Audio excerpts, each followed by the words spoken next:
If you've never heard of this game, you may be wondering what Another Crab's Treasure is. Well, let me start by answering a different question. Why is Another Crab's Treasure so good? The answer is pretty simple. A really well-paced and satisfying combat system with unique and fun mechanics, superb and surprisingly deep writing, good visual and audio design, and great accessibility options, all for only $30, half the price of the modern AAA game, made by an indie studio of like 12 or so people. So, short version, game good, go buy it. And the long version, go ahead and buckle in for the next 10 or so minutes. The main mechanic of Another Crab's Treasure is that since your little hermit crab character, Krill, has lost his shell, he needs to use whatever junk he can find. Soda cans, banana peels, tennis balls, anything. Each shell has a unique spell ability, durability, defense value, and weight class, meaning they all have pros and cons. Having a shell at all times is really important, so if it breaks mid-combat, then it turns into a mad scramble to find a new one. Fights that would normally be a cakewalk can suddenly have a new dynamic kicked in as you go from "aw yeah, I'm kicking ass" to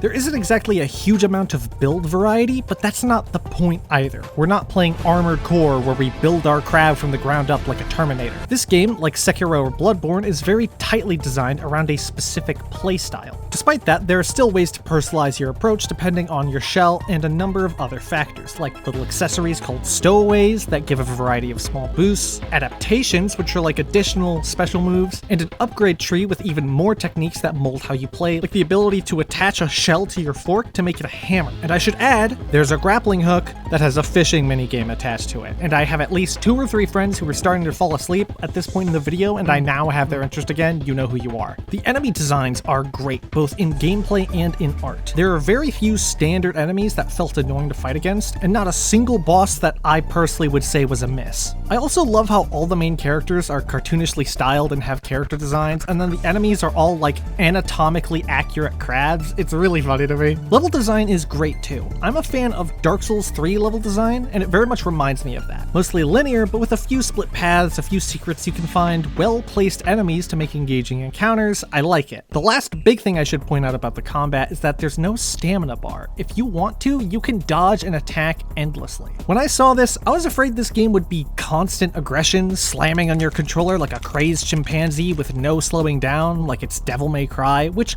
isn't inherently worse, mind you, I just don't like it as much. I find it to be a bit too mindless. I enjoy games that allow me to play smarter instead of just playing better, taking a new approach to a problem instead of just having better reaction time and combos or whatever. Just like, I'm not here to play a fighting game, you know? But even still, you have to be very thoughtful with your moves and attacks because of that slight delay between when you press the button and when your swing actually goes through. And the similar slight delay between when your dodge stops giving you invincibility and when you regain control of your character afterwards. These are very small gaps of time, but in a fight they matter. Enemies have a similar delay telegraphing their attacks, and these two things combined means that you need to balance your offense and your defense, and they manage to pull that off without implementing a stamina bar system. I've seen some reviews where people say the combat feels too imprecise or that the telegraphs are hard to read or anything like that, and personally, I completely disagree with those notions. I think this game feels just as good as Elden Ring and Lies of P combat, maybe better. At the end of the day, all Souls-like games have to tackle the challenge of setting themselves apart, answering the question,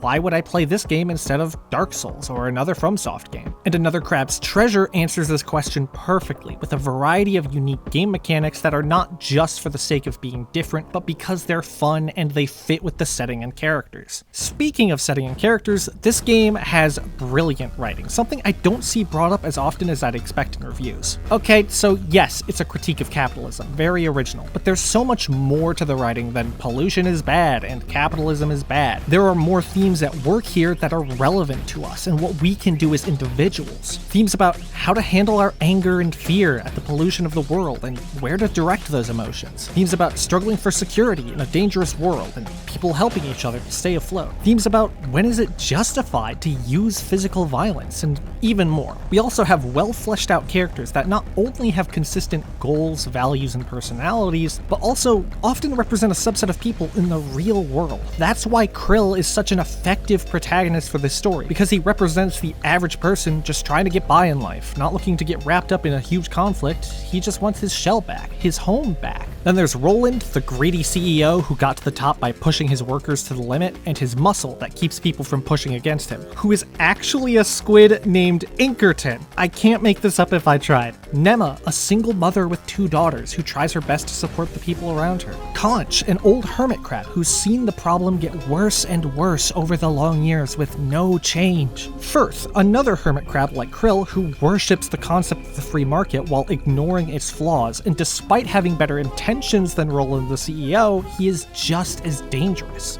Yeah, that's right. We have an enlightened centrist in this game. I could go on. I think the point is made. One more thing about the writing, and this is of course subjective, but it's funny. For some people, the puns can get tiring, I get it, but for me, they were the best possible kind of groan-worthy. I love seeing stuff like the road in the city being made from a long-ass CVS script, the descriptions on the shells referencing memes like press F to pay respects, Krill not even knowing what taxes are, and still so morbidly hilarious to me is that the main currency of the game is called microplastics. Holy shit. But the great thing is that there's breathing room. Not only does the gameplay act as a natural barrier between the jokes, but the story knows when to be silly and when to be serious. And trust me, it does get serious. The last third or so goes to some incredibly dark places. But also, it knows when to move on. Honestly, I could see myself making a video that's like an hour long, breaking down the whole story's writing beat for beat and why it's so good. I might just do that. I'll probably do that. Eventually. Oh, and if you see any QR codes, just, go ahead and scan it. Trust me. Next, a few notes about presentation! The graphics aren't the most advanced or whatever, but it looks pretty. It has a distinct style. I like it a lot. The music is very solid and has a wide range. It hits a lot of different genres. One boss theme sounds like it's straight out of Bloodborne. There's another that's electro swing. There's whatever the consortium has going on for it. The voice acting is also very solid. I can't think of a single character whose performer underwhelmed me. The game isn't fully voiced, only the important story sequences, but like, oh well, right? That's probably not a deal breaker for anybody. The only sound design thing I have a complaint with is that whenever your lock-on gets broken, there's a weird bassy sound that plays, and I turned down the sound effects just because that was getting really annoying, but overall that feels like a nitpick. As for the performance and stability, apparently it was kinda rough at launch, and I haven't heard great things still about the console releases, but I can only speak to my own experience playing on PC a couple months after release, which is to say I had very few issues. A few very small bugs here and there, solid frame rate, I have no complaints. But if you're getting it on console, maybe do some research of your own, see if it's doing any better now. And accessibility options. Thank the Lord. In the Souls-like subgenre, difficulty has been an extended conversation for a really long time, since the overcoming of a great challenge is often much of the appeal. And I've seen folks on Reddit or whatever say that if there was a difficulty option in Dark Souls, that would defeat the whole point of the world being a place where you have to struggle, because it's in human nature to fight for our survival and for the hope of a better future. The point is that it's brutal, and you need to keep pushing yourself to struggle every step of the way. I was definitively neutral on this discussion until another Crab's Treasure came along and said,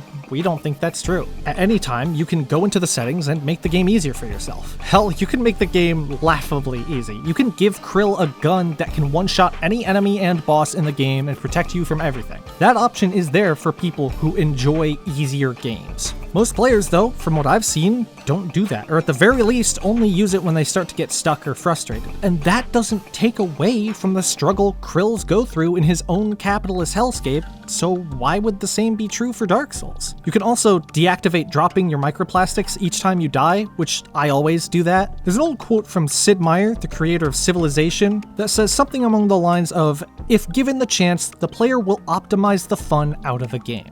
I think that's horseshit, and Another Crab's Treasure is pretty compelling evidence as such. But what if you want the game to be even harder than it already is? Well, there isn't anything you'll find in the options to help you, but you do have opportunities to sequence break, to complete certain tasks and access certain areas before the game tells you to. And there's often dialogue acknowledging this, so if you want to go to Flotsam Vale early, go ahead. This admittedly goes away as you near the end of the game. It becomes much more linear, but that's perfectly okay, frankly. I don't don't need a plethora of choices everywhere I go, and frankly, I wouldn't want it either. So I think the conclusion I've reached is pretty obvious. I spelled it all out in the beginning. It's peak. It's 10 out of 10. It's actually one of the best games I've ever played. Probably in my top 10, I'm not sure. In fact, when I've been playing other games recently, like Elden Ring, New Vegas, and even Aggro Crab's other game, Going Under, I just keep thinking to myself, you know, I could be playing another Crab's Treasure right now. So if you like action games, or especially the Souls-like subgenre, I'd recommend it. If you enjoy running around as a little crab and seeing funny writing, making fun of capitalism, but don't like hard games, I'd still say buy it and use the accessibility settings as you see fit. Hell, I recommend everyone use the accessibility settings and turn off dropping your microplastics, because it's just way more fun when you aren't stressing out about it. And honestly, if you just like well-designed games, I'd recommend it. The only reason I wouldn't recommend it is if you hate fish. And even if you do hate fish and choose not to give $30 of your money to a small indie studio that made one of the greatest games I've ever played, you can instead choose to give it to WDC Whale and Dolphin Conservation, which are both mammals, so you can help the ocean without conflicting with your vendetta against fish. You're welcome.